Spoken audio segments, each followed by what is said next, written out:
నమస్కారం ప్రజలారా. నమస్కారం. ముందుగా అందరికీ కూడా సంక్రాంతి శుభాకాంక్షలు.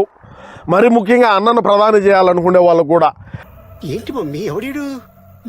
సరే సీమరాజా ఏంది, గెటప్ ఏంది, వ్యవహారం ఏంది, కథ ఏంది అని మీరు అనుకోవచ్చు. చెప్పు. జనసేన అధ్యక్షులు రాష్ట్ర ఉప ముఖ్యమంత్రి వర్యులు పవన్ కళ్యాణ్ గారికి ఏదో మారిసేల్సో లేదంటే ఏదో కత్తి తిప్పటమో లేదంటే కత్తులు తిప్పటంతోనో ఏదో ఆయనకి ఏదో ఒక అవార్డు వచ్చిందంట. ఆయనకు అవార్డు వచ్చితే మన దగ్గర లేని ఆయుధాలు, మనం వాడని ఆయుధాలా, మనం ఎన్ని ఆయుధాలు వాడు ఉంటాయి, మనం ఎన్ని ఆయుధాలు వాడు ఉంటామని ఇంకొక ఆయుధం కూడా చూపించు. అది కూడా ఆయన చూసుకోండి. మన దగ్గర లేని ఆయుధాలు కాదు. మరి మనం ఇన్ని ఆయుధాలు ఉంటే మరి మనకు దేనికి మనకు అవార్డు ఇవ్వలేదు? ఇంకా అవార్డు ఏదైనా ఉంటే నాకు ఇవ్వాల్సింది పోయి ఏంది మాటలు. సరే రాష్ట్రంలో ఉండే ప్రజానీకం కూడా మనకు అవార్డులు ఎన్నో ఇచ్చినారు. తద్వారానే మనకు 151 స్థానాలు వచ్చినాయి. మరి ఇప్పుడు ఎందుకు ఇవ్వలే? నాకు తెలీదమ్మా, తెలీదండి నాకు. అంటే మనం దీన్ని ఏం బాగా వాడలేమరా? అంటే మళ్ళీ పవన్ కళ్యాణ్ గారు పెట్టడం, మళ్ళీ ఇటు ఫోటో తీసుకో మేము పెట్టలేమా? మా దగ్గర లేవు గొడవల్లా. रुको जरा सबर करो, बोला धक्का बुक्की नहीं करने का, आराम से लेने का. हाँ మళ్ళీ దీనికి ఆడికి వద్దాం. ఇదేంది, ఇది తెలుసు కదా అందరికీ. ఏ విధంగా వేసే గొంతులు కోసిన కత్తులు, అదే ఇది. ఇదేంటైతే అరే నీ అబ్బా. ఇంకపోతే మన దగ్గర ఇంకొక ఆయుధం తెద్దాం. ఈ ఆయుధం ఏందో తెలుసు కదా. 2029లో మేము గెలిస్తే శబ్దం వింటున్నారు కదా, రపా రపా రపామని. గంగమ్మ తల్లి జాతరలో ఏ ఆట తలలు నరికినట్టు నరుకుతాం.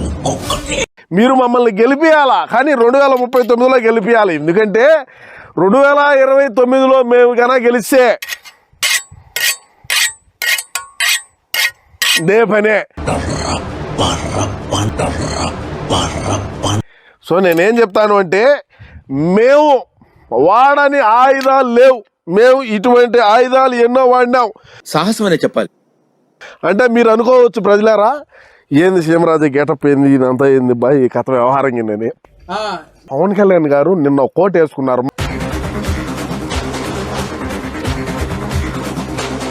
మనం అంతంత మాత్రమే కదా ఆర్థికంగా. అందుకని ఆడ కుట్లారేసుకుంటే లుంగి సరే టవల్ ఒకటి 2 తెచ్చి కట్టుకొని ఈ విధంగా చేసాం.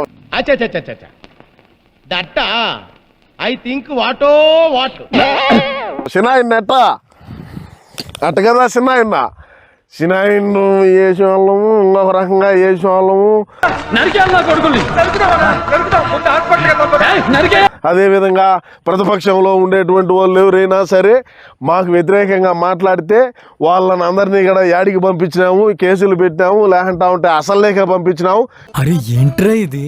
ఇన్ని చేసినటువంటి మేము మాకెందుకు అవార్డు లేదు? పవన్ కళ్యాణ్ గారికే దేనికి అవార్డు ఇవ్వాల్సి వచ్చింది? తెలీదురా, తెలిసినా చెప్పను. ఏం చేస్తావురా? దీన్ని ఆయన ఉంటాడు పవన్ కళ్యాణ్ హూ హా అంటాడు. మేమేమన్నా హూ హా వివేకం సార్ అంటే అయిపోయి.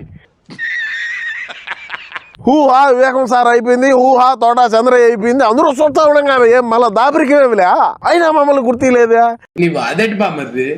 అన్ని చేసిన వాళ్ళకు మాకు అవార్డు ఇయ్యకుంట పవన్ కళ్యాణ్ గారికి అవార్డు ఇవ్వటం అంటే చాలా బాధగానే ఉండదు ప్రజలారా.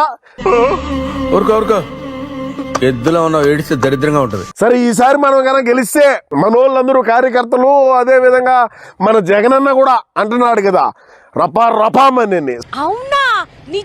సరే చూద్దాం అది ఎంతవరకు రపామని అంటారో, రపామని చేయనిచ్చారో, ఏది వ్యవహారం అనేది కూడా మనమైతే చూద్దాం.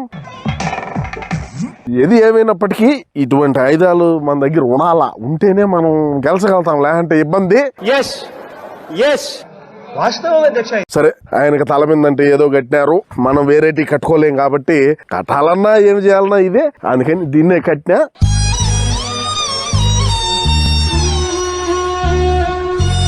సరే ఎట్లయితే ఏమి, మమ్మల్ని కూడా గుర్తించి మాకు కూడా అవార్డు ఇవ్వాలని చెప్పి ఈ సందర్భంగా నేను తెలియజేసుకుంటూ నమస్కారం.